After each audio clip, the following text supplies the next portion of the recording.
What is up, ladies and gentlemen? It is 11:02 a.m. It is Sunday. It is September 16th. We are a little bit late starting the show, but Tezrim has joined chat. Gentlemen, yeah, it's just me at this point in time. Okay, there is I Am Ruts. What's going on? So a few people are starting to filter in. And today, of course, obviously, we're talking about Sunday. And when it comes to major VR gaming news, Sunday is not going to be a big day for that. We're probably not going to get any major announcements, game trailers, release dates of games. We're not going to get a lot of stuff as far as that is concerned. However, today is kind of interesting because we do have a lot of Pimax information that is coming in. Obviously, all of these M2 selected influencers that got their hands on the early Pimax headsets, these M2 versions, the NDA is basically up, so they are allowed to basically say anything they want to say about that, and a lot of that information is pouring in. So we are going to take a look at that. The one thing I do want to caution everybody, though, is I'm not a big-time Pimax guy. Like, I'm not kickstarting it, and I'm not, like, super into the Pimax thing. So I've kind of been tangentially checking this stuff out and not being, like, super focused on it. But we will cover this. We will get into this. So that is good. And I Am Ruts is talking about playing Windlands 2. He's been playing through Windlands 2, and he believes the game is amazing. Although the first boss was easy, took me 5 minutes. Okay, I Am Ruts. If the first boss was easy, you are a god. Or you just kind of figured out how to deal with that first boss. It took me a long time to deal with the first boss, and I believe MameFan also said that it took him a while to deal with the first boss. He thought the first boss was too hard, but it really depends on the kind of gamer you are. And so if you got to that first boss and you figured out what you got to do to kill that first boss, then you could probably figure that out, and it doesn't take you so long. So I Am Ruts, you're probably a really good gamer, and I probably really suck, or one of those things is true. T-Dub, hey folks, what's up? T-Dub, Sponge 720, hey, what is going on? Jim Hall is checking in, and Jason Olson, what's up? Anthony, what is up? What is going on? And basically, it's Sunday Fun Day, folks. You know, this is a fun time. It's Sunday. We've just finished a pretty good week for VR. You know, there were some interesting things that happened this last week in VR. And next week is going to be very good as well. Because remember, on the 18th, Tuesday, next Tuesday, Transference will be available.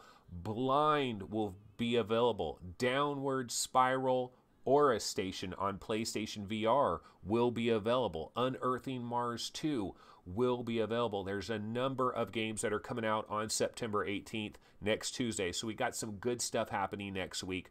We got this Pimax talk.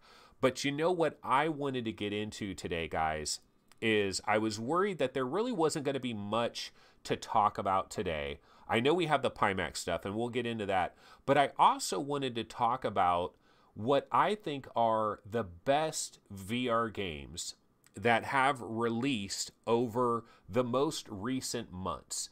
And so what I decided to do, I decided to kick back and figure out what are the best VR games that I have personally played over the months of July, the months of August, and the months of September. And I decided to make my own list of the absolute best VR games that I've played in recent months. So this is the top 10 best VR games, recent releases. Now this list here is my list. This is my personal list, just thinking about all the great stuff that I've played recently and then trying to put it into some type of order. I went ahead and made up this list, and I thought it could be an interesting point of discussion here, and we can talk about some of the good stuff that we've had. So all of these 10 games here, they were all released either July, August, or September. So these are recent releases, and I feel like all of them are really, really good. And so number one for me, Pixel Ripped 1989. If I have to think about all the games that have recently come out, I think I would have to put Pixel Ripped 1989 number one on my list, just because I feel like when it really did things right, it did things really right, and it made me excited for the future of how VR and retro gaming can combine and make this new kind of phenomenon where you can play a retro game and then it leaks out into your world within VR. And that's what Pixel Ripped 1989 does so very well. Such great production value, such great polish. Like every little sound effect, every little bleep and bloop, transitions, production value, it is there. Pixel Ripped 1989, that is my number one. Number two is Windlands 2. And I Am Ruts was just talking about Windlands 2. This just came out on September 12th, and I have it number 2 on my list. And you know what, folks? I could continue to play Windlands 2, and it might jump ahead of Pixel Ripped. That is how good Windlands 2 is. Windlands 2 is actually a damn good game, at least for me. I really love it. It is just, it's just a beautiful experience. Okay, number 3, Hellblade, Senua's Sacrifice. Wonderful game. A really interesting game. The puzzles can kind of... the puzzles can be kind of hard and difficult at certain times, but just a beautiful experience. Third-person VR gaming is here to stay. People need to get over it. Hellblade: Senua's Sacrifice, very good. Now, number 4, I have virtual reality in my 4th spot, and I played this game a while back. I played it on the Oculus Rift when it first came to Oculus Rift. So I'm kind of cheating by having this game on this list, but it just arrived on September 7th. For everybody that has an HTC Vive on Steam, it has just arrived. So I will cheat a little bit with virtual reality in there at number 4. Number 5 is Seeking Dawn. Seeking Dawn is a game I haven't been able to put a lot of time into this because all these other games are constantly coming out. And we live in an era where we want to cover all the newest stuff. And so I haven't spent a lot of time in Seeking Dawn, but I was enjoying what I was experiencing. Really want to go back to that. Number 6, Firewall, 0 Hour. And I know people, there's probably some people that look at this list and they see Firewall down there at number 6, and they probably think, Anthony, what the hell is wrong with you? There's no way Firewall should be that far down the list. Firewall should be top 3 at the bare minimum. But you know what? I'm just not, like, this isn't my type of game, so I put Firewall there. I still like it. I'm enjoying Firewall. All of these games are great. All of these games are great, but I have Firewall at 6. Number 7th is The Persistence, a game that I would like to go back to as well. Again, so many games start piling up. You get a little ways into a game, you experience a little bit of it, you're enjoying it, but then you got to move on to some other games, and that's kind of the way it was with me for The Persistence. Number 8, Megaton Rainfall. I still feel this is a super solid, interesting game with the War of the Worlds kind of a concept. And number 9 is Torn. Torn's a game I still need to kind of go back to as well. Haven't finished it. And 10 is Electronauts. So this is my top 10 of games that have released in August, July, August, and September. And I'm curious about you guys, everybody that is in chat. Is there a game that released in July or August or September that you believe belongs on this list that isn't on this list? You can't believe it's not on this list. What are those games? Now, let me check chat real quick and see what people are saying here. Jason Olson says, how well is Revive working for Vive players on these new games? And that's a good question. I do not have an HTC Vive right now, and I haven't used Revive in a long time, but it always was a little bit hit or miss. And a lot of times you could play all this stuff, but sometimes the translation just didn't work out very good. Like, I always felt the Mage's Tale. When the Mage's Tale first hit the Oculus Rift, I did not have an Oculus. I had a Vive and I had Revive, and I was playing the Mage's Tale on a regular basis, but I felt like I was really struggling with the controls. So that can be an issue. Load ENT, Load Entertainment maybe, or Load Int, says, didn't you completely dislike and was very negative about Hellblade before? What changed your mind? I don't think I was negative about Hellblade. I got stuck in a lot of places in Hellblade. But so that might have came off a little bit negative, that I would get stuck in certain spots. But no, I'm not negative. I have some criticisms of Hellblade from the standpoint that I don't feel like there's a ton of agency in what you're doing. It's in a lot of ways the game kind of plays itself, and even the combat kind of plays itself a little bit.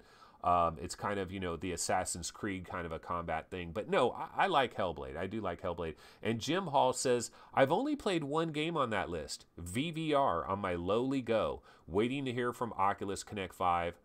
And I Am Rut says, I didn't care for the whispering. Okay, all the little voices and stuff. Yeah, a little bit weird here. Now, I'm showing you guys what I believe are the top 10 best VR games that have recently released. But you know what? There's other games that came out in July, August, and September that didn't make this list. And let's take a look at those real quick. Let's take a look at the games that missed the cutoff. And these are the games that, in my opinion, they didn't make my top 10. Now, I'm not saying that any of these games are bad. They just didn't make my top 10. So we have Bow to Blood on PlayStation VR. That was a late August release. We have Nog that arrived on Steam and Oculus around mid-July.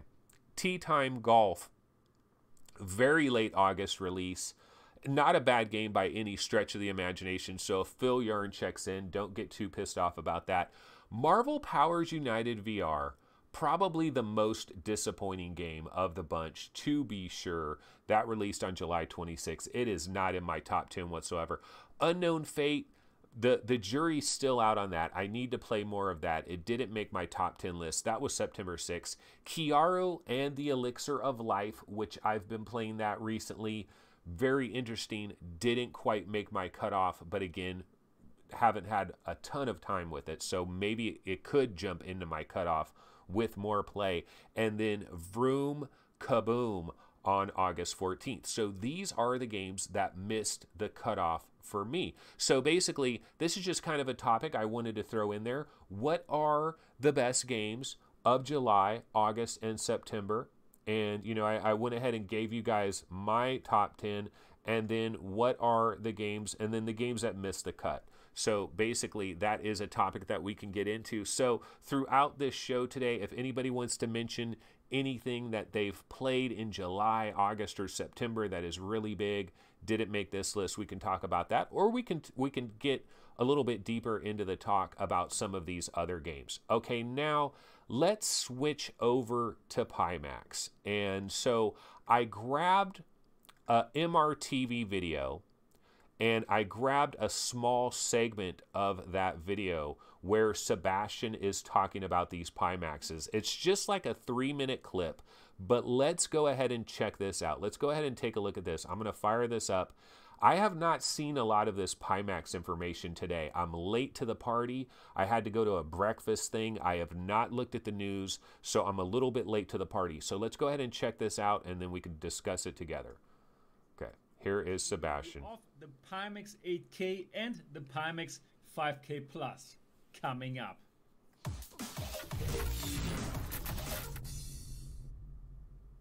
Hi and welcome to MOTV. My name is Sebastian Ang, and if this is your first time here, and if you're just as excited, wait a minute, I think I might have grabbed the wrong video. Hold on a second here. That's the full video, I think. I'm trying to grab the little snippet that I just took that was only 3 minutes. Let's see here.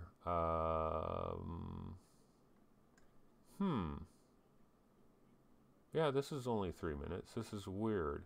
Did I only... Oh, I must have screwed up when I did the video. Damn it. I must have screwed up. Because I tried...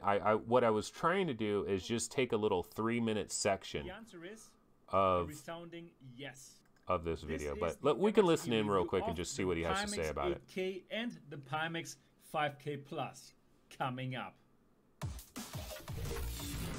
Yeah, damn it, I must have screwed up. I tried to cut out a 3-minute segment of this. My name is Sebastian Ang, And if this is your first time here, and if you're just as excited about VR and AR as me, then subscribe now and click on the bell button so you don't miss anything. So the long wait is finally coming to an end.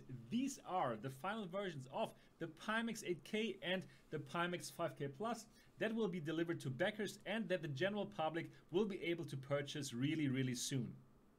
But the question is, was it worth the wait? Are these devices the next gen devices that VR enthusiasts have been waiting for and that will catapult the VR industry to the next level?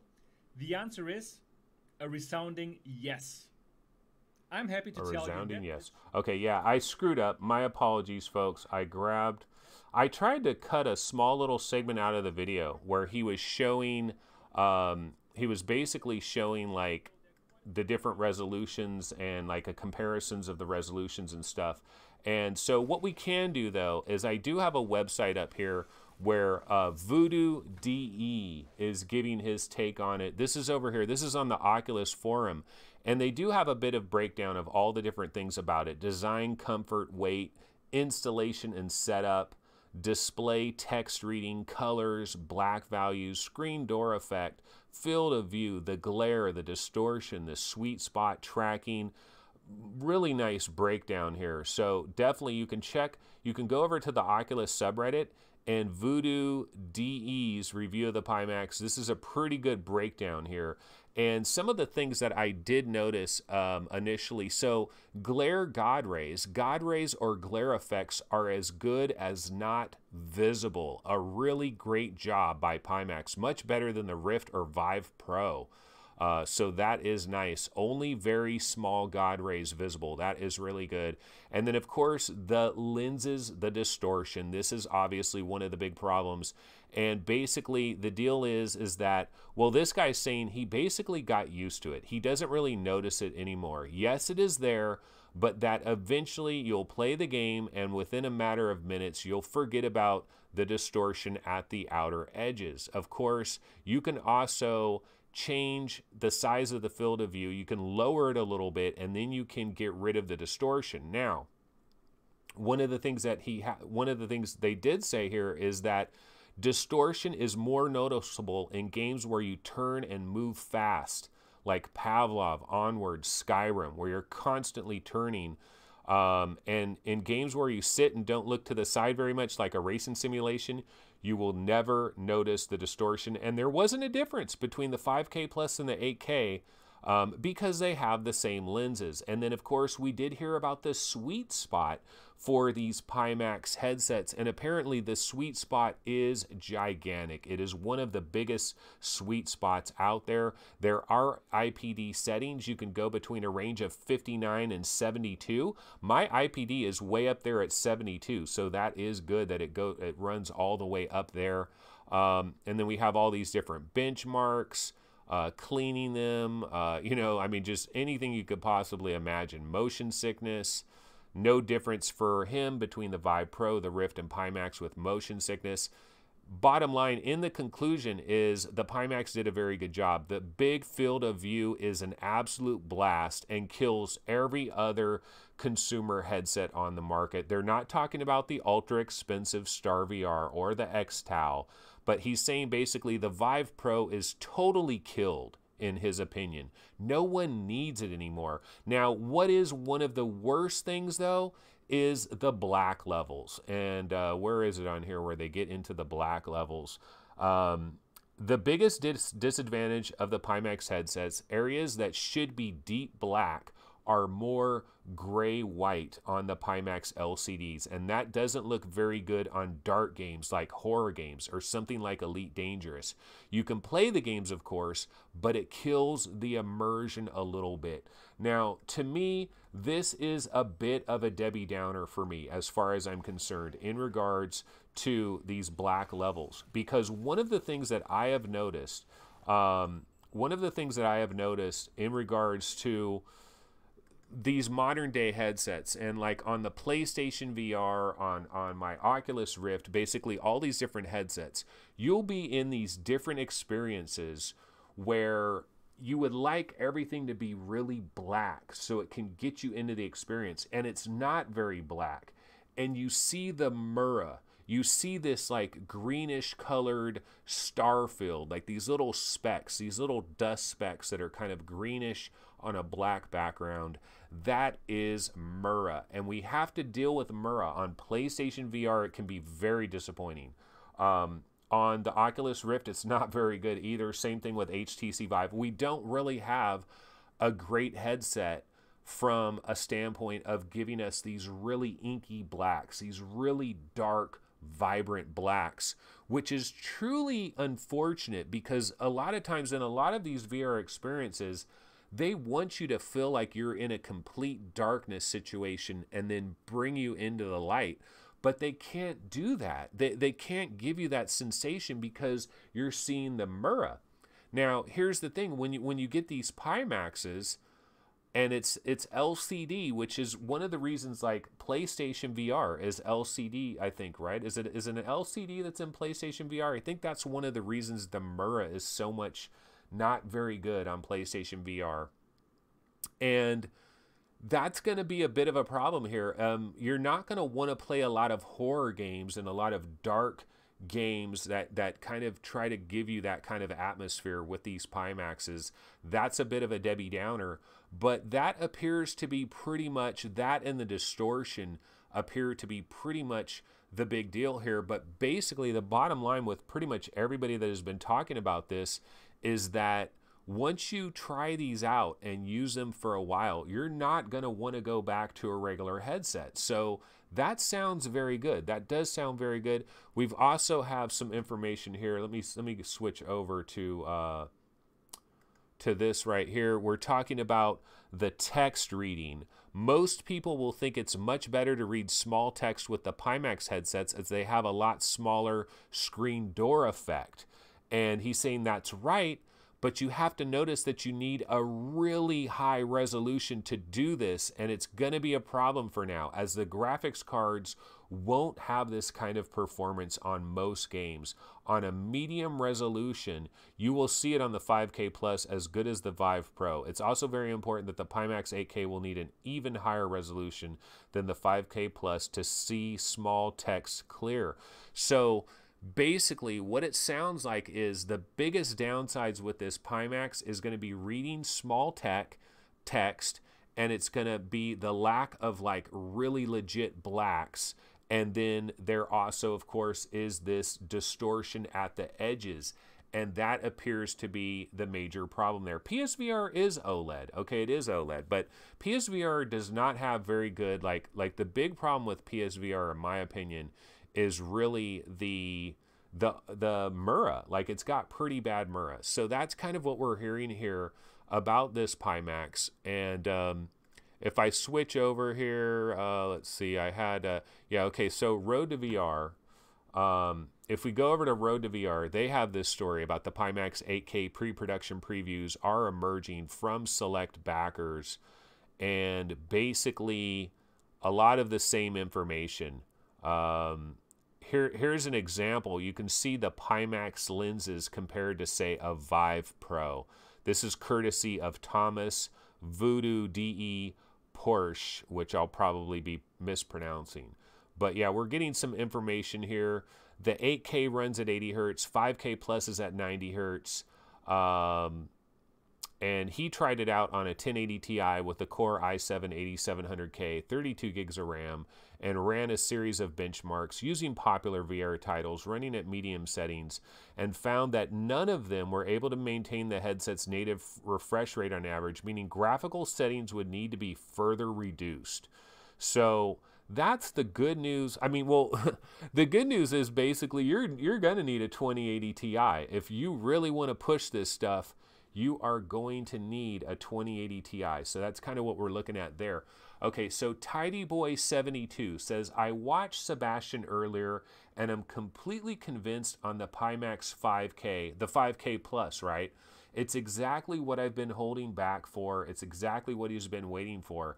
Pimax 5K Plus has really good clarity and you can see small text great on it, better than the Pimax 8K, All of this is in the MRTV review, which we do have a little bit of video right here, but I accidentally grabbed the first 3 minutes of it. I was trying to grab a very specific 3-minute section of it where there was some comparison footage that I thought was pretty good.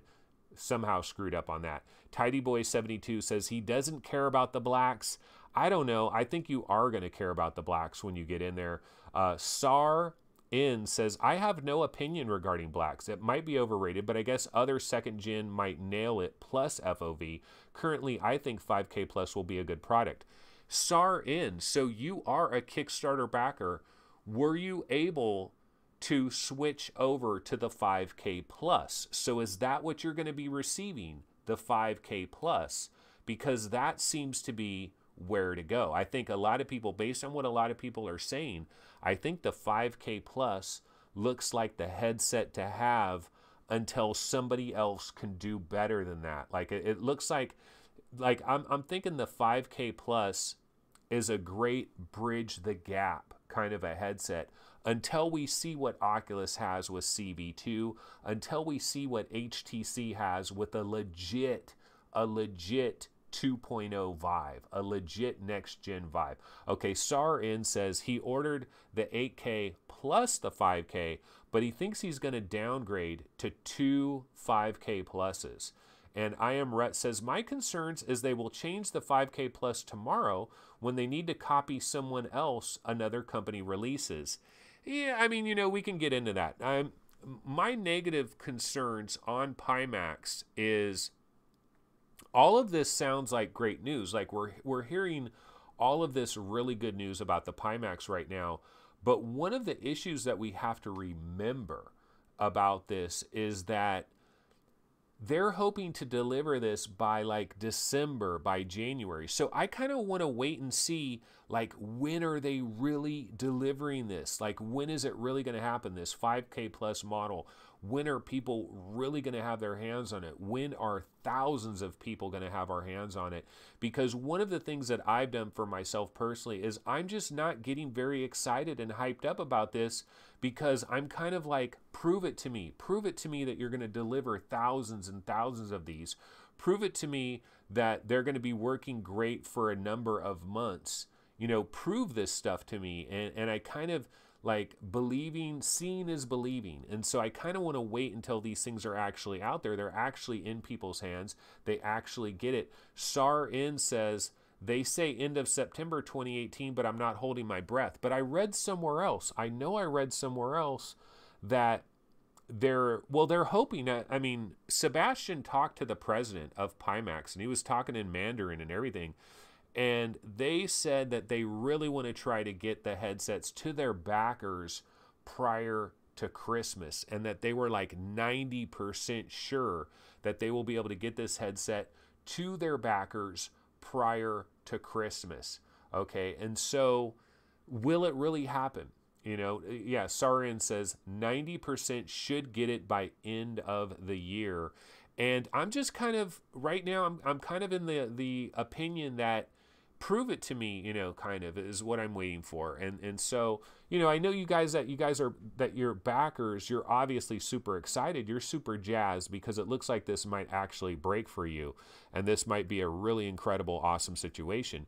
And I'm not trying to rain on that parade. I'm just saying, like, I just want to be proven, because I remember back to December 2017, there was literally, and I know you guys remember this, there were Pimax Kickstarter backers last December 2017 that really thought they were going to get their Pimaxes in like late January. So we've heard a lot of promises, and we're kind of like wondering, okay, will these promises actually really happen? Chris Gold says, none of this is interesting to me. Better to wait until true Gen 2 before splashing out more cash on this Gen. Sarin says, I agree with your point of view. They still need to prove it.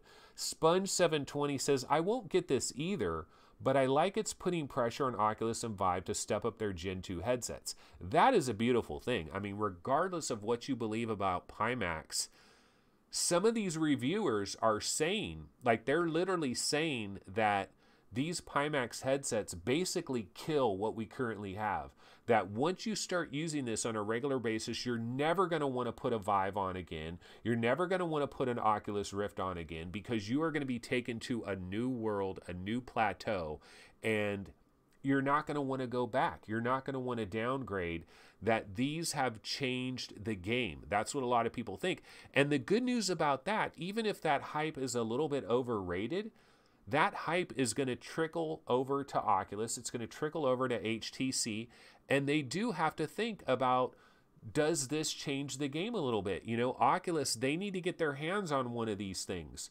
HTC needs to get their hands on one of these things. They need to test it out. They need to run it through its paces. They need to know what the competition is capable of. Now, the good news is they're battling a very small Chinese company that who knows how much real support this company has. Who knows if this company is really going to be able to back up all their promises. We've already seen that they've been a little bit shaky with it. So Oculus and HTC, they're going to have to analyze this and figure out, what are they going to do? Now, we know they're not going hammerhead shark right away. That's probably not going to happen. Of course, Oculus talked about their 140-degree half dome and all of that. And so it's going to be super interesting, because this is coming out right before Oculus Connect 5. We're getting all of this Pimax information. So it'll be cool to see how quickly this translates over to putting that pressure on Oculus, putting that pressure on HTC and any other company that wants to get into the headset game.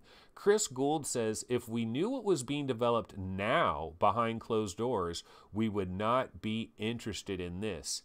Yes, but it always becomes a situation where you can always wait on the sidelines for a better product. There are people right now that are saying the same exact thing, Chris Gould, about a regular HTC Vive and a regular Oculus Rift. And that's what they were saying in 2016 when the Vive and Rift first came out. I remember I was on NeoGAF, I was in forums in NeoGAF, and people were saying, this is just the first crappy generation. Let this generation do what it has to do, and let's wait for the next one when they figure everything out. They basically were saying, anybody that owns a Vive and a Rift, you guys are beta testers. You guys are the early adopter beta testers. You're going to get the crappy stuff. And then version 2 is when the real mass market is going to jump aboard. So let's skip this entire generation. There's people that had this attitude, and the problem with that is, all of 2016, all of 2017, and all of 2018, these people are sitting on the sidelines while we are enjoying some really good shit all of those years. So there's always going to be something better. Now, Chris Gould says, hey, I'm really talking about the big developers, though. The big developers. I'm not really talking about individual people. So, yeah, there is that. So this is the Pimax news that is coming out. And if I switch over here, this is the Vive subreddit. There's a lot more talk here on the Vive subreddit about it. Almost every other post here seems to be Pimax related. Pimax headset review after NDA is finally over. Voodoo DE. That's more information there. The Pimax 8K, 5K Plus review. The next big thing in VR is here. The MRTV review. We got Pimax headsets with almost 100% sweet spot. And there's first post NDA look at the Pimax 8K, 5K Plus. So there is a lot of Pimax talk that is going on the Vive subreddit. I thought maybe I could check out a few of these threads just to see, okay, this is the one where it's all that good information. This is a lot of good information here. A lot of good overall information there if you really want to get a breakdown for what is going on with the Pimax. Let me check this one real quick. This is, of course, these are people talking about MRTV's reviews and Glassy99 summary, interesting points, quotes. Are these the next gen devices that we enthusiasts have been waiting for and will catapult the VR industry to the next level? The answer is a resounding yes. Of course, that was Sebastian at the very beginning of his episode. The true second generation of VR headsets with wide field of view has finally arrived. Well, not quite. It will have arrived when thousands of Kickstarter backers have received them, and then when regular people like me that didn't kickstart it can possibly order one and it appears that they're being shipped, that's when it really has arrived. And that could be mid to late January, or it could be mid to late December. So I don't know that it's arrived quite yet. He admits the Pimax headsets are not perfect, but the pros outweigh the cons. And then this last quote here, there is no question at all for VR enthusiasts who want the highest immersion possible right now. These are the headsets to go for. And then we have some details, the FOV settings, distortion, black levels, so lots of information here, God rays, and all of that. And it does sound like not only will you need your Pimax, you're also going to need your 2080 Ti. Paradise Decay is checking in. What is going on? Gerard O'Hara says, what's the price for it? Chris Gould says, software drives hardware on the whole. And Chris Gould says, also, I am getting enough real value out of the present gen. No games out there do not go beyond Gen 1. That's another question. Okay, Terry Blanchard, what is up? How's it going, Terry? Nice to see you again. The question I have with all these guys that are talking about Pimax and all these guys that are raving about Pimax is, what does it actually do to the games that we have now? The games that we're playing right now. Like, I haven't seen these videos, so maybe they answer this in some of these videos. But like my question for like Sebastian and for these different people that have it, okay, so if you're playing Windlands 2 on your Pimax 5K Plus, what does it do? Are you seeing more? Like, I want to see somebody that is playing Windlands 2 on an Oculus Rift and Windlands 2 on a Pimax 5K Plus, and both of them are hooked up simultaneously. They're standing in the same spot on a plateau with with all the beautiful scenery all around them. And I want to see somebody put on that Pimax headset and look to the edges to see their field of view, then take that off, then put on a Rift headset. Is there an appreciable difference if you're playing a game like Windlands 2 right now with one of these headsets? That's one of the questions. Okay, SAR-In says, according to Sebastian, most games work just fine, but you need some tweaking with the PI tool. Okay, they work just fine. I mean, I know they're going to work, but do you get extra? Like, what are you getting extra? Are you seeing... For example, what I mean is when you put on that Oculus Rift headset and you're standing in this very specific spot on a ledge, and I can see a tree there and I can see a tree there. My question is, when I put on that Pimax, can I see the tree there and the tree there, but I also see a tree here and I see a tree here and I see a tree here and I see a tree here? That's my question. Will that work with all these games that we're playing right now? Like if I play Unknown Fate right now, if I play Kiaru and the Elixir of Life right now, if I play Transference right now, am I going to see anything with that, or is it just going to kind of spread everything? So that's kind of my question. That's kind of my question here. So don't really know what's going on. And D Fierce, this guy is in my fantasy football league, so just ignore this guy right here. He's probably wondering, why am I not watching football right now? That's what this guy's wondering. I was at my fantasy football draft, and I was telling some of the people there that I do this show, and David, D Fierce, he's in our fantasy league. He's jumped into chat a couple of times wondering, what the hell am I doing this VR stuff, not watching football? I'll watch football when the show's over. I definitely will. I'll check it out when this show is over. SAR-In says there is an example in his preview with Skyrim. Okay. So he does give you an example of you'll just see more of the world, larger field of view in game. I know you'll see more of the world, but are you seeing extra trees? Or are you seeing these trees kind of just spread? Or are you seeing extra trees? That's my question. Like, does it somehow take the game's game engine and give you a little bit more of, like, are you seeing stuff that you missed, or are you seeing everything kind of just spread a little bit?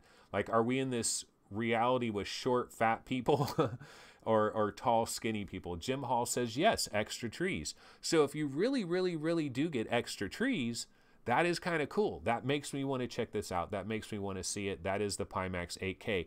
D Fierce, what is your take on Pimax 8K and 5K Plus? He has no freaking idea what I'm talking about here. Chevy says, I expect the wider field of view will just allow you to see what you do now if you turned your head to each side. But yeah, just, you don't have to turn your head. You get this, you know, you no longer have the ski goggles. You no longer have the scuba mask. You have a much bigger scuba mask. I mean, I would absolutely love to try this out. I really would. There's no question about it. I would absolutely love to try this out. I'm kind of jealous of you guys, all you Kickstarter backers that are going to be getting this in the coming months. But you guys have paid, if I can speak, you guys have paid the price over all of these months. You guys have been the butt of jokes of waiting and waiting and waiting and waiting.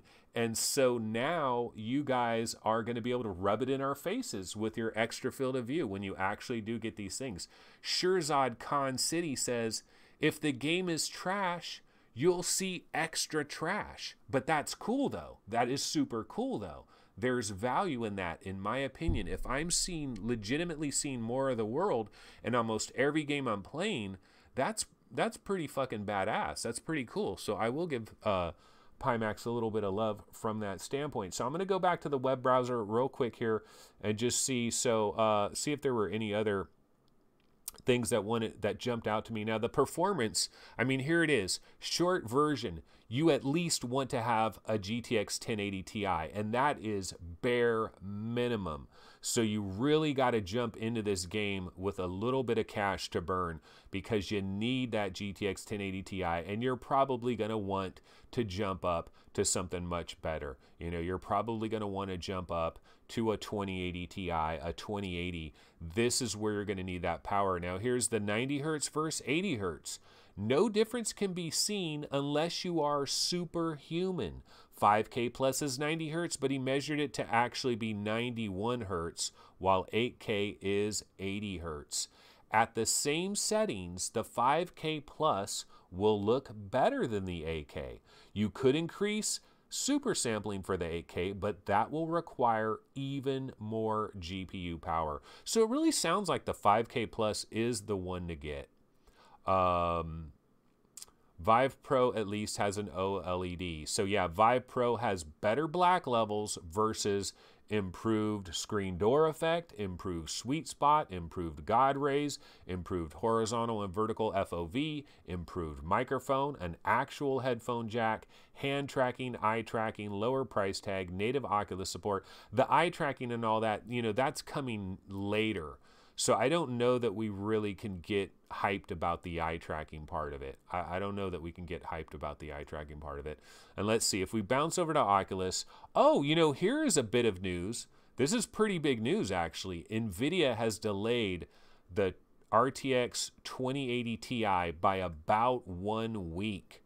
So it is going to be a 1 more week wait for the 2080 Ti. So everybody that was hoping to blow $1,350 on an RTX 2080 Ti, you were hoping to blow that on September 20th, you're going to have to wait a little while. It's looking like September 27th. So it is going to be delayed about a week. So that is that. And, you know, I'm still hoping to get my hands on a 1080 Ti. That is my dream, is just to jump to the 1080 Ti. Okay, so let's see what folks are talking about over here in chat. Let's see. Terry Blanchard says, I have a 1080 Ti, so my next purchase is either Pimax 5K Plus or a 2080 Ti at EBD of the month, which I'm not sure what that means. You know, honestly, if you have a 1080 Ti, Terry, I think I might go for that Pimax 5K Plus. The question is, though, so if you didn't kickstart it, when will you actually legitimately get your hands on a 5K Plus? It could be February 2019, which is a hell of a delay from right now. Like, will we still be that freaking excited about the 5K Plus in February of 2019? Remember, Oculus Connect 5 is later this month. There could be other shoes that could drop later this year. Maybe LG comes out with a surprise announcement. There could be some other stuff that comes out and surprises us. Paradise Decay says, at Terry Blanchard, here's my address for your old 1080 when you get your new card. Exactly. Yeah, no, I need his 1080. What are you talking about, Paradise? He might be in England, but he can ship it over to me. There's not a problem there.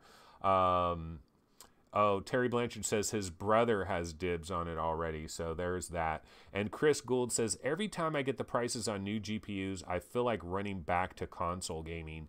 You can't go back, man. You just can't go back. This is just an expensive hobby. It's a hobby that we have to deal with. Okay, so my question for anybody in chat that is really knowledgeable about all this Pimax stuff, which I'll admit I have not been covering it with reckless abandon, but for those of you that maybe are covering it with reckless abandon, when will I, as a non-Kickstarter, be able to get a 5K plus, and what will the actual price be? Just for the headset, no controllers, no lighthouses, no nothing. Does anybody have an answer for that? Because I'm actually not sure what the answer to that is. Now I'm guessing probably February 2019 it would be the first time I could order it. I think pre-orders are coming up for non-Kickstarter backers. I believe pre-orders are coming up. So my question is that. And then, so what is the price? What is the price for a 5K plus? I don't even know. Chris Gould says he's been playing Persistence all night on PlayStation VR and it's great. Well, okay, SAR-N said that pre-orders around October. So pre-orders next month for those of us that didn't jump on the bandwagon as a Kickstarter, that could be October. I'm kind of leery about locking my money in with this Chinese company unless there's some way of backing out at the last second. It's almost, okay, so here's like these prices. These were the Kickstarter prices right there. But it's almost like I want to wait until these actual Pimax headsets are like literally like I can order it from Amazon or something and I just get it delivered where it's not a pre-order and I'm not holding my money up for months upon a time. So I kind of have to wait for that. And that could be a freaking long wait. Asterix Gaming says, evening all. Anyone played virtual reality? And earlier we had Chris Gould talking about the Persistence. And I just want to go back and say that early in this show today, we talked about the best recent VR games that have come out. And I have this list. I made this list. This is July, August, and September, what I think are the best. And Chris Gould says he's been playing Persistence all night on PSVR. It is a great game. Well, Chris Gould, I have the Persistence right here. It is number 7 on my list. It is a great game. All of these games are great. All of these experiences are awesome, in my opinion. And then Asterix Gaming was talking about virtual reality. I ranked it here at number 4. Paradise. Okay, Paradise. I don't think you were here when I put this up on earlier today. Paradise, I'm interested in your take on this list here because you've played pretty much everything I've played. And you've probably played some other games that I haven't even played. And what I did, Paradise, is I sat down and I thought for a while, what are my favorite games of July, August, and so far in September? What are my favorite games that have come out recently in VR, and how would I rank them? And I came up with this list. I'm putting Pixel Ripped number 1. I'm putting Windlands at number 2. Hellblade Senua's Sacrifice at 3. Virtual reality at 4. Even though I played it a long time ago, I'm kind of cheating because it came out on September 7th for Vive players. Seeking Dawn, I want to get more Seeking Dawn. I want to experience more Seeking Dawn. Now maybe if I experience a lot more of it, it might not even make this list. Firewall 0 Hour, I got it pretty low for a lot of people probably. Megaton, The Persistence, Torn, and Electronauts. And then Paradise, I'll also show you the games that missed my list. The games that didn't make my list. And you'll be familiar with these games as well because you've probably played a lot of these games as well. These are the games that just missed my list. Bow to Blood didn't make it. Nog didn't make it. Tea Time Golf, much to the chagrin of Phil Yarn, did not make it. Marvel Powers United VR absolutely didn't make it. Unknown Fate didn't make it, not because it's like a bad game really, but I haven't seen enough of it to make it. Same thing kind of with Kiaru and Vroom Kaboom. So these games did not make my list. They missed my cut, and those other games did make it. Paradise said he wouldn't put Seeking Dawn on the list. He would go with something else. He wouldn't go with Seeking Dawn. So Paradise was not really a big, huge fan of Seeking Dawn. Oh, Paradise is saying Nog and Kiaru are better than Seeking Dawn, in his opinion. So he would bump Seeking Dawn off that list, and he would probably throw Nog or Kiaru in there. You know, question for Paradise. You've been playing Kiaru and the Elixir of Life just like me. And we can talk about this for a second. In fact, let me see. I'll grab the Kiaru trailer, the trailer for Kiaru and the Elixir of Life, which this isn't a recent release. I've been playing it. Paradise has played it. The question I have for you, Paradise, did you get to that island, you know, where you're on the canoe, you're on that boat, you get to this island, and there's these 3 things that have like a force field over them, and you've got to do something to unlock the force field. So I'm guessing, Paradise, that you got past that point and you've seen more of Kiaru. And then the other question I have for you, Paradise, is the $30 price. Do you feel like Kiaru lives up to the $30 price? So I kind of wonder about that. Paradise says he likes Seeking Dawn, but it still has a lot of bugs, and it's a bit of a grind. And Chris Gold says, the game I am playing the most is Last Day Defense. It is a tower defense, and you got to kind of like that genre. But after updates, it's up there with Brass Tactics in production values. Okay, Last Day Defense. See, there's always going to be a number of games that slip through the cracks and that we don't end up touching for whatever reason. Now, Chris Gould says, by the way, went back into Vroom Kaboom, much improved after the update. Cockpit view is a blast. Oh, shit, I didn't hear this. They added a cockpit view? That should be like big news. I'm kind of surprised that wasn't big news. Paradise says, no, I did one of the pedestals, and I do think the price is too high. Maybe it should be around 15 to 20 bucks. Yeah, okay, so you didn't get much further than I did then. So you did get past one of those things, but maybe you're not that much further. You did, of course, play catch with the robot. I did like the voiceovers. I thought the voiceovers were pretty good, Paradise. Did you notice that Janice was voiced by Jeff Kanata? I'm not sure if you're familiar with Jeff Kanata. I used to listen to the DLC podcast religiously before I got super deep into VR, and then they still cover flat games, even though Jeff will talk about VR a lot. They cover a lot of flat games, so I don't really listen to DLC with Jeff Kanata anymore. But Jeff used to be one of my favorite podcasters, and he does do the voice work for Janice in Kiaru and the Elixir of Life. Let's see, what else can we get into as well? You know, I was talking about all these favorite games that we've played.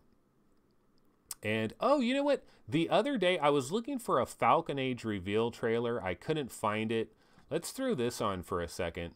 I heard some talk about this Falcon Age. I know it's coming to PlayStation 4, and it has a VR mode. But this is this game, Falcon Age. Let's check this out real quick, and then I'll jump right back into chat. But yeah, this game has a VR mode included. It's called Falcon Age, and I think it's coming later this year, maybe, or this might be in early 2019. But this is another one to keep our eyes on, Falcon Age. I was trying to find this trailer the other day, and don't know what I did with it, but went ahead and grabbed it again. So, looks pretty cool. Kind of eagle flight a little bit on the graphical stylings. So this is Falcon Age. Not sure if I've seen this trailer. I think the first trailer I saw was like really short. Falcon Age by Outer Loop. Oh, coming 2019. Okay, so this is a 2019 release. So it is not on the docket for this year. It's a little bit later. But yeah, Paradise says the voice acting really stands out. It is really professional, and that is probably the reason for the price. Yeah, I thought the voice acting was pretty damn good.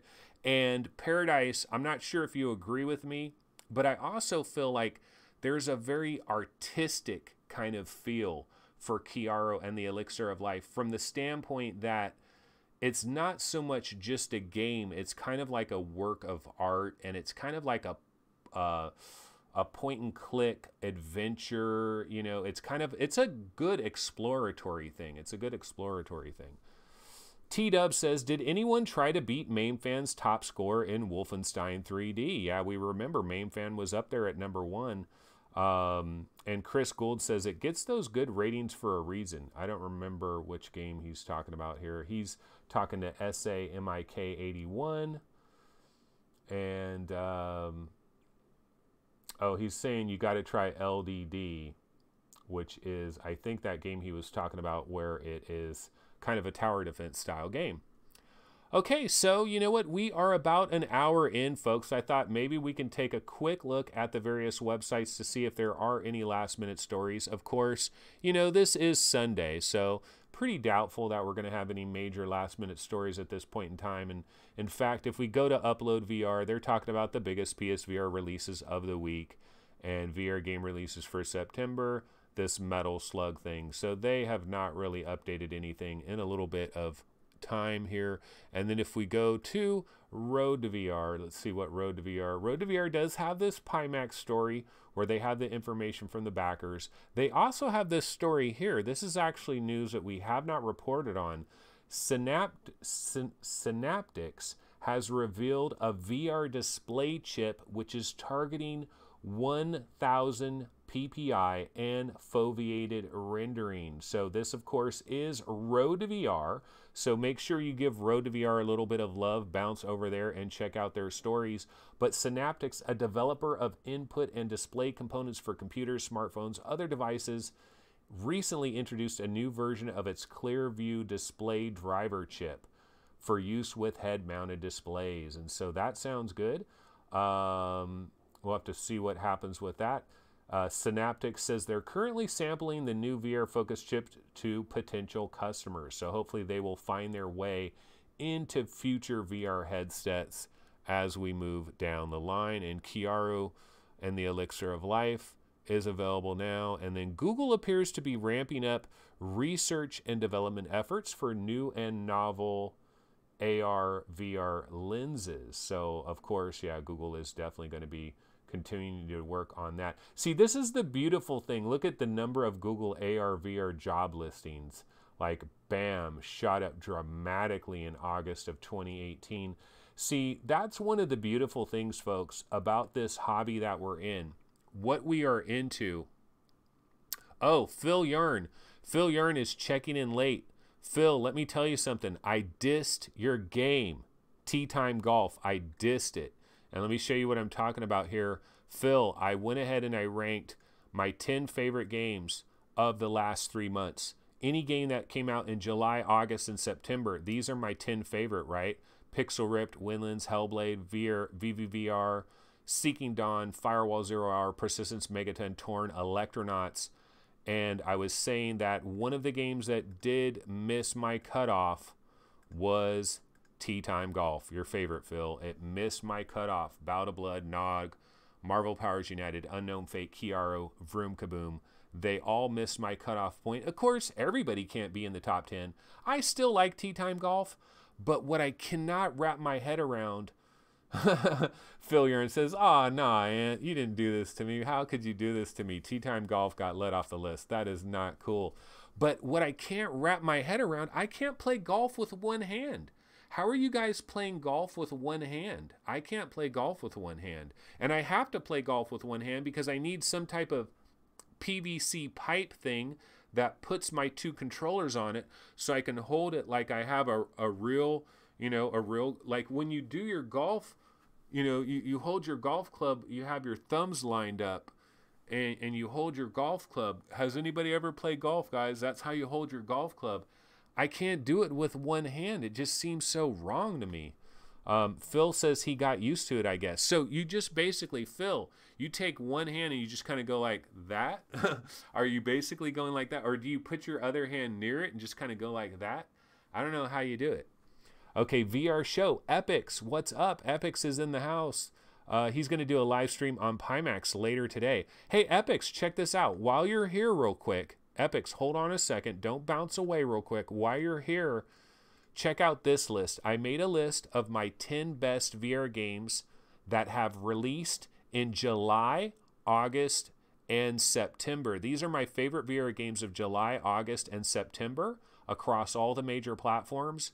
I got Pixel Ripped up there at 1989. I got it up there at #1. I just really like what they did. Windlands 2, I'm really falling in love with Windlands 2. It's a beautiful, wonderful game. I think it is worth the $30. Hellblade, great.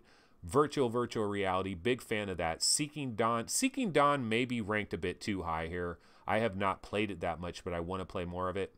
Firewall Zero Hour, The Persistence, Megaton, Rainfall, Torn, Electronauts. These are my games that made my top 10. And then I had a number of games that didn't make my top 10. Let me show you the ones that didn't make the cutoff, because I'm curious if you know, it'd be similar for you. Bow to Blood, Nog, Tea Time Golf, Marvel Powers United, Unknown Fate, Kiaro, Vroom Kaboom. These guys barely missed barely missed my cutoff. So that's kind of what I'm looking at as my favorite games recently. I just thought it'd kind of be cool to highlight some of the better games. And then in terms of Pimax Epics, I don't know a ton about Pimax, to be completely honest with you. And later today, I will probably watch all these different videos. Like, I will watch Sebastian's video and watch the full thing. Oh, Epic says Windlands 2 has moved up to my top 5 all time. Oh my God, that is crazy. Top 5 all time. But I know what you're talking about, Epics, because when you get into Windlands 2, it's just a beautiful world, man. It's a beautiful, magical world. The music is stirring. You move so effortlessly once you figure out how to do the movement. You can run and jump. You can platform. You can jump so far. You can run fast and jump. You can do your Spider-Man stuff. You're collecting things. The boss battles are freaking epic. Epics, how many bosses have you dealt with in Windlands 2? I've still only dealt with the first boss. I haven't gotten to the second boss yet. And I think MainFan is actually on the third boss. I was talking to MainFan about it. And Epic says, yeah, I've watched a few reviews myself. And yeah, going to discuss as well later. Oh, he's talking about Pimax there.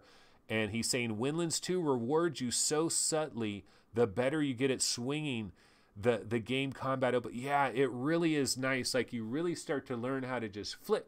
Like, you learn how to just flick, so you like keep going fast, and then you like, oh, he's on the last boss, man. So he must have really gotten into Windlands 2.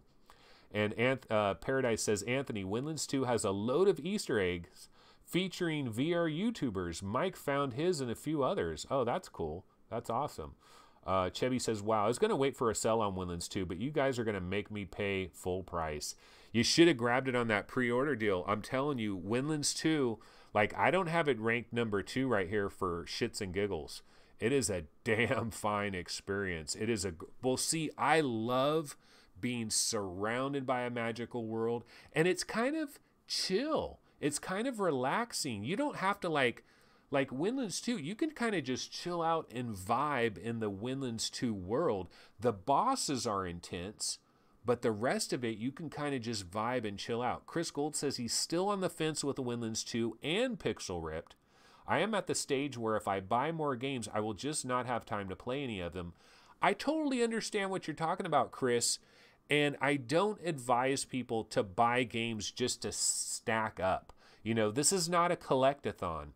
Some people get into collecting games, and some people want to say, well, I have this game, this game, this game, and this, and it's almost like they're collecting Pokemon cards or baseball cards or something. It's like they get into this collector's idea, and they have all these games that they've never fired up. Don't do that. If you're going to buy a game and play it right away. Okay, Epix is saying, after the first boss, Anthony, it really opens up. Some of the vistas are absolutely breathtaking, and that is without crazy complex textured polys. Yeah, the game runs well. It looks well. It is this subdued kind of an art style. I haven't even touched the multiplayer either. Epix, have you screwed around with the multiplayer too much? I'm just playing it by myself, you know, because I want to experience the different environments by myself before I start playing with all these other people. Because you know, when you get into a multiplayer game, sometimes you immediately go into these different stages that you've never seen before. I'm playing it on normal mode. Yeah, I'm playing it on normal mode. Easy would probably be way too easy. Epic says, yes, he did do some co-op, not much. It's a whole new experience, but prefer solo. Yeah, I prefer solo, and then it's like, once I've sucked every little bit of juice out of the solo experience, then I'll go in the multiplayer, because then I feel like I won't be spoiled, you know? And Scion VR says, I buy most of my games on sale, and when I have some free time, there is always a game I can play. I mean, if you're getting them dirt cheap, sure, but don't get caught up in the collect-a-thon deal, because Steam, let me tell you, Steam and all these different websites, they know they're selling more games to people than they could ever play. And it is really starting. I used to be a collector, and I have this collector's mentality.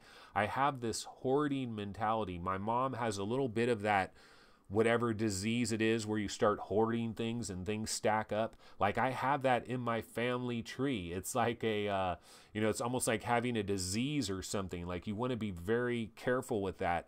And you can really go down that road when you're on Steam and you're buying all these digital games and it turns into this collect-a-thon.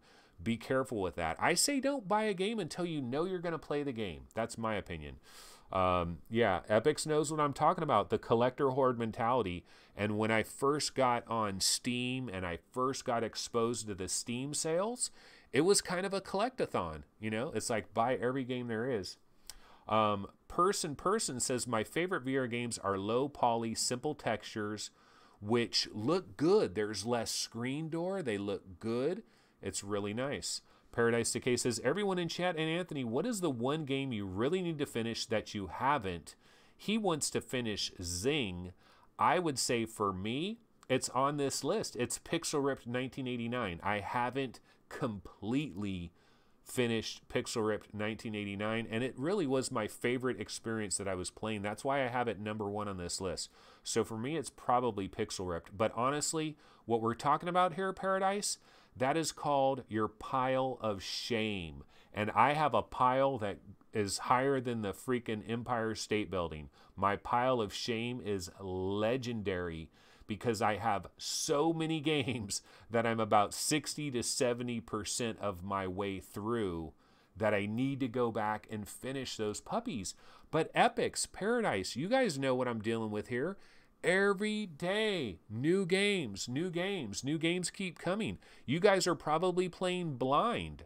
I can tell you guys, I am playing Blind right now. VR Roundtable got a preview code for Blind. I can't really talk about Blind too much because it is embargoed, but I'm playing Blind right now. Transference comes out next week. I mean, it just doesn't stop. New games are coming. We've got Jet Island coming up later. Speaking of Jet Island, Epix, Paradise Decay, are you guys trying Jet Island? What do you think about it? I know it's embargoed. We can't review it. But my question is, do you kind of like Jet Island? I like it. At first, I thought it was going to be a dud. And then I finally figured out how the controls work. And now I kind of like Jet Island. But it's no freaking Windlands 2, bro. It is no Windlands 2. Oh, Scion VR says, Anthony and the Pile of Shame. New channel name. Not bad. It's not bad. And it would be a highly accurate name. Terry Blanchard says he still hasn't finished Senua or Windlands 1. And Paradise says he doesn't think he'll ever get to fully finish Skyrim, even though he's been in there for 250 hours. Yeah, we've got more games than we have time. It's a wonderful problem to have. We are truly blessed individuals. Paradise, Epix, me, we are blessed. We are truly blessed because we get showered upon with all these games. It's a wonderful problem to have. I love having this problem. Paradise says, like I have said before, Anthony, I play them on their embargo day. Oh, okay. So you want it fresh in your mind. I get it. Yeah, no, that makes sense. See, I'll play them before embargo day, and then I'll try to play them the night before embargo, and then the next day talk about it. Yeah, Scion VR, first world problems. Wonderful first world problems. My biggest problem is how am I going to get a 1080 Ti for a decent price? Like, that is my biggest problem, not where I'm going to find shelter and food. You know, I mean, these truly are first world problems. All right, folks, well, we have been running for well over an hour. I know the show just started to get good now. That's kind of what happens. It can happen like this. Oh, Chris Gould says he still hasn't finished Pong. He's got to go all the way back to Pong. And he's got a pile of shame that stretches to the moon and back. What was that one video game where it was like this worm that went all the way to the moon and it kept getting bigger and bigger? It's kind of like that. That's basically what Chris Gould is dealing with. But yeah, folks, I'm going to go ahead and bounce out of here. I know it's fun. We could keep going forever. But I will tell everybody I will be back tomorrow, 11 a.m. Pacific time. You know, we'll be back with another show tomorrow, and we will get into all of this stuff. There will probably be a few more Pimax details that will start to kind of leak out. Everybody getting their Pimax stuff. So I'll try to look into that, try to watch all those videos, check that out, and we will be back tomorrow, 11 a.m. Another exciting week, guys. Transference, blind. It is going to be fun. So 11 a.m. Pacific time tomorrow. I will see you guys then. Once again, have a wonderful weekend, everybody, and check in tomorrow. See you then. Take it easy. Later. Later.